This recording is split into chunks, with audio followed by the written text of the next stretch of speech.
J'étais invitée en toute l'Europe à des conférences pendant des années. Ça commençait à me peser, je me suis dit non, cette organisation c'est trop pour moi, j'étais mal reçue, j'étais fatiguée et je me suis décidée de ne plus faire des conférences parce que ça me pesait. Un jour, une lettre arrive de Bernard Monteau, que je ne connaissais pas. Et il me proposait deux choses.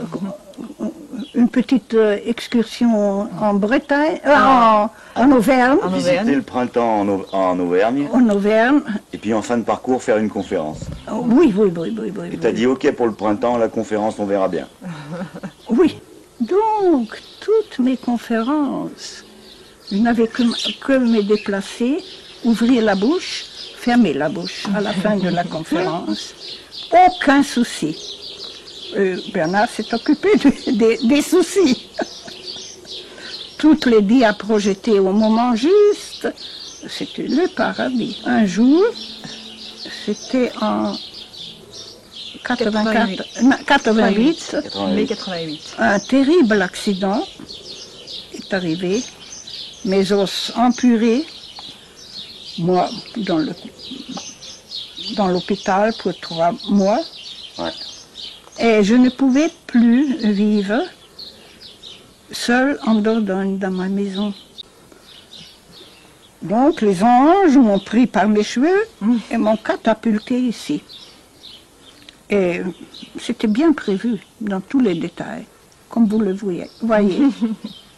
C'est prévu aussi bien pour nous que pour toi d'ailleurs. Écoute, dans le scénario des anges, tout est parfaitement prévu. Oui. Seulement, il faut avoir des oreilles pour écouter, pour entendre. Ah, nous avons bien dressé nos oreilles. Alors. Ce qui est intéressant à Troyes, c'est ces moments où on chauffe et où soudain l'un de nous trois va surprendre.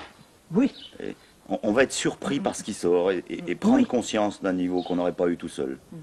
Et puis, au moment où on met un sujet sur la table et on dit, sans penser, c'est ce qui se passe dans notre esprit, mais tout bêtement, clac, l'étincelle va jaillir.